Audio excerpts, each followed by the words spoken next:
Alright, sorry I didn't catch it. I have, okay, so after I told you Kayla and I fixed this and we put a new gasket in, it wasn't leaking. Then I came out and found that there was a small puddle, but it wasn't very much.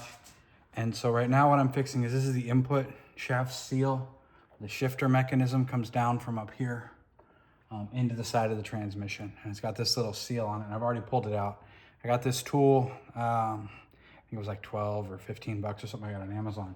And the cool thing about it was it actually came with the seal, which I didn't expect, which is this little guy here. And my hope is that, like looking at it, there was weeping transmission fluid coming down onto the top of the gasket here. And I'm thinking maybe it was coming down and then wicking around and dripping off over on this side. It was a very small amount. Worst case scenario, if that's not what happened, I'm gonna have to drop this again. And then I gotta get a new gasket, and I'll put some Hermetex number 2 around it and seal it up. But right now, I just gotta get this new seal on, which it came with a tool for that too. Got this little driver, and I've got this specialist seal tool here. It just doesn't, oh, there we go, I got it. Okay. I even lubricated the seal a bit, but it's very tight.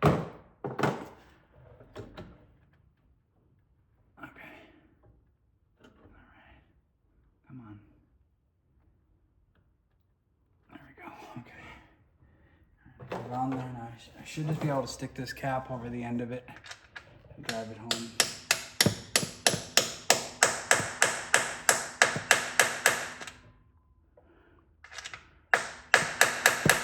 Yeah, when the sound changes, it's bottomed out. This isn't one that's got any special tolerance that I could tell. It seems like you just run in and bottom it out. And that's about the whole job of this disgusting bracket here. We'll go back in and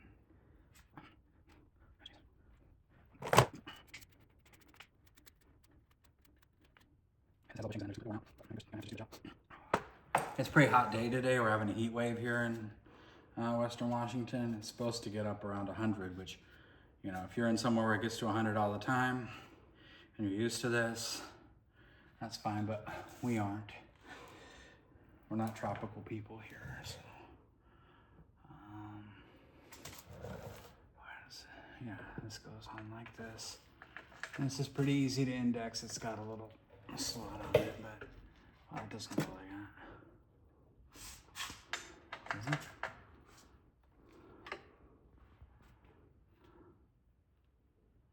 It's kind of got to, doesn't it? Because otherwise that would go. And this goes, no. Okay, yeah. Just like this. I think. Let's see. Let me get this shifted back. There we go. Okay. Get it back into park. And then I can put it the right way.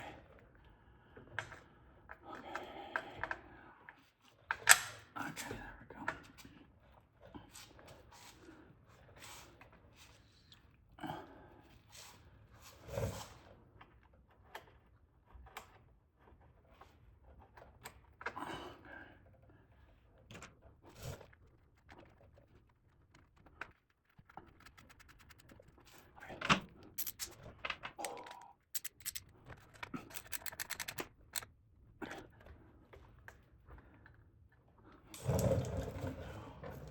Yeah, this is one of these bushings I was talking about. They just want to fall out. Take that off.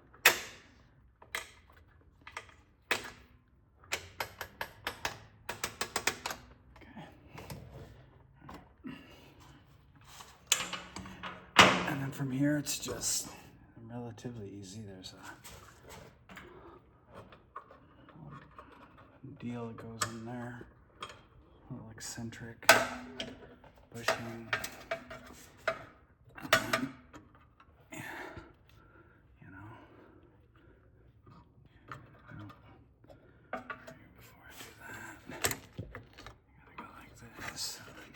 in, and then thread this through the bushing. And then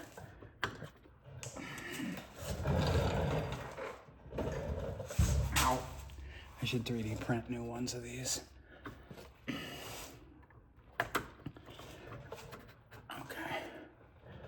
All right, and then from here it's a washer and a small cotter pin. Goes on this one here, if I can get it. Back up again. There we go. Okay. Just a little washer and a cotter pin.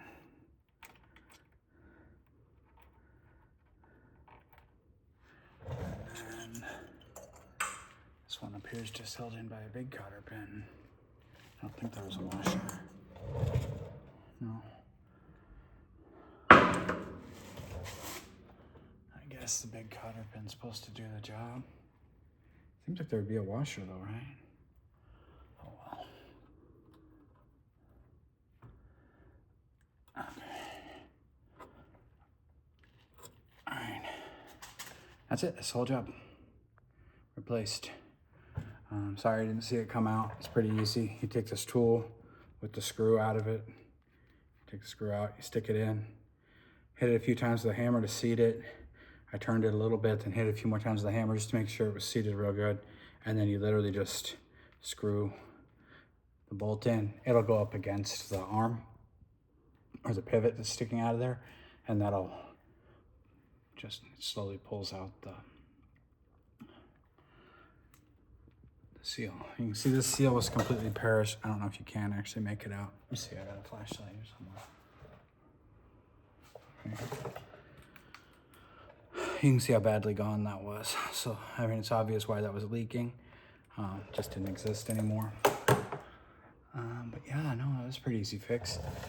10-minute job maybe, if it's not boiling hot and you know what you're doing.